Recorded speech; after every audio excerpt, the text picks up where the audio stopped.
ببقى اللي هو هاي ايوه ازيك عامله ايه كده تحفه.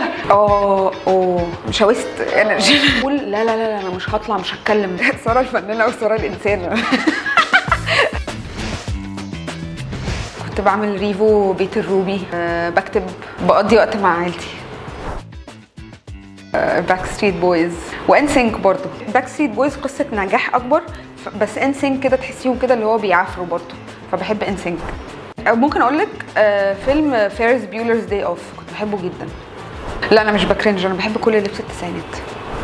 باور باف جيرلز. اهلي كانوا يعني اللي هو مانعين اصلا ان احنا ناكل حاجه من بره، فكنت عادي باكل رز وملوخيه. انا اللي طلعت ريفو دول للدنيا كلها. دلوقتي نخلص موضوع ريفو ده ونجيب اخره. الموسم الثاني ياسمين شخصيتها بتبان اكتر، بيبان التعقيدات بتاعتها، بيبان واقع اللي هي بتعمله على الشخصيات التانية. وغير كده بنشوف برضو الحتت اللي هي فيها هشة او فيها ضعيفة قدام شادي. فسيزن 2 بالنسبة لي لا يعني كان ليفل تاني. هو كان في المشهد اللي انا بقول فيه لشادي ان انا حامل، حتى وهي في سن المراهقه كانت طول الوقت بتخبي ده، تحاول تسيطر او تحاول ان هي تحافظ على الكل، او ان هي تحاول تحمي شادي وتستحوذ عليه. فده كان اكتر مشهد اللي هو لا هي بجد خايفه. ففي المشهد ده انا بحبه. الله، يعني بقت طيبه بقى، عارفه اللي هو الست اللي هي بتبقى قادره طول حياتها، بس لما العجز بيتمكن منها بتلاقيها كده اللي هو خلاص بقى يا جماعه صلوا على النبي. عملت صداقات انا مبسوطه بيها، كل واحد بقى بالعالم بتاعه. حاليا عندنا جروبس كتير قوي ريفو، فان شاء الله نحتفظ بجروب واحد منهم. مش عارفه هيبقى فيه واتساب بقى ولا هيبقى فيه فاهم بنتكلم بالمخ، ببعت لك حاجات. فان شاء الله نفضل نتجمع. الكاركتر بتاعت شهيرة يعني هي بتحب وبتعمل كل حاجه بس مسؤوله، شخصيه مسؤوله، فكنت احب ان انا اكون الشخصيه دي. المسلسل مليان معاني، حاجات الناس تقدر ان هي تحس بيها وتمسها، وفي نفس الوقت مسلسل عن المزيكا وعن باند، فهو فن. يا جماعه للمره المليون، انا وعمر جمال ما اتخطبناش في الحقيقه، ده كان في المسلسل فقط. بقول في كل الانترفيوز، حاولت بكل الطرق، بس خلاص يا جماعه اوكي اتخطبنا يلا، يعني اوكي يلا نتجوز. عمرو انت فين؟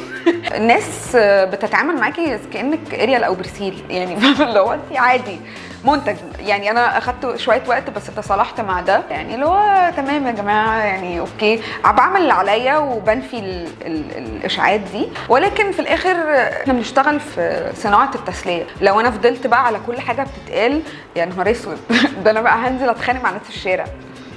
بفصل ازاي؟ ان انا بحاول ابعد عن التليفون جسمانيا، يعني بحطه في الدرج، بقضي وقت مع الناس الحقيقيه اللي في حياتي، وده اكتر حاجه بتساعدني ان انا يعني ما اصدقش الكذبه. في كذبه كده الواحد ممكن يعيش فيها، انا ما بصدقهاش.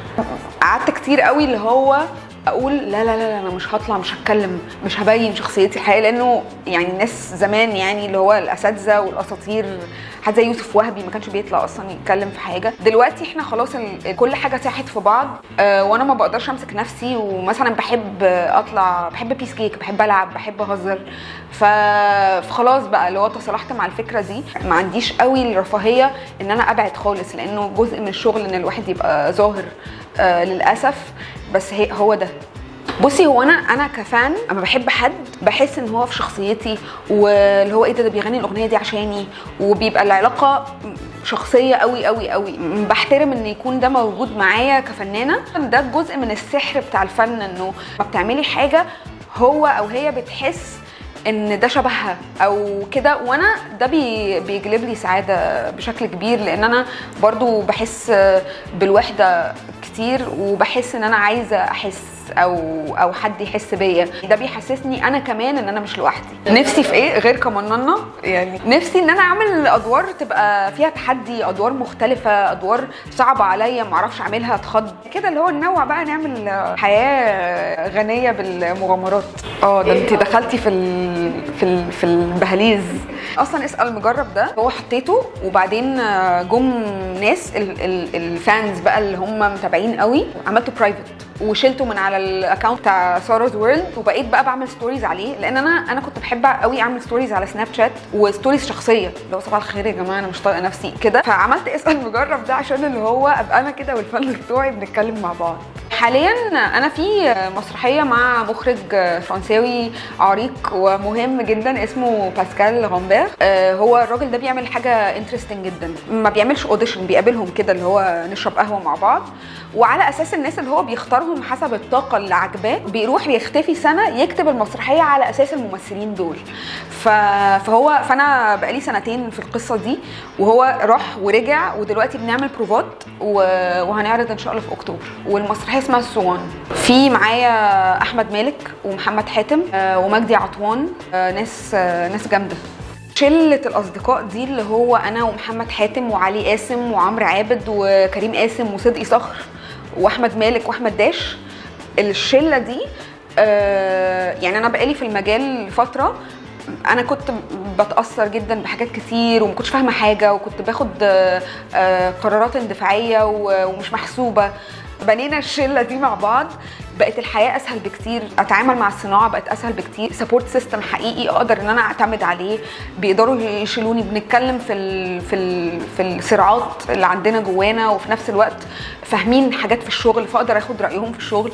فعلا بلاسنج كبير قوي في حياتي، الحمد لله. بحبكم. لا بجد بتعلم الصبر. تمام. ثانك يو.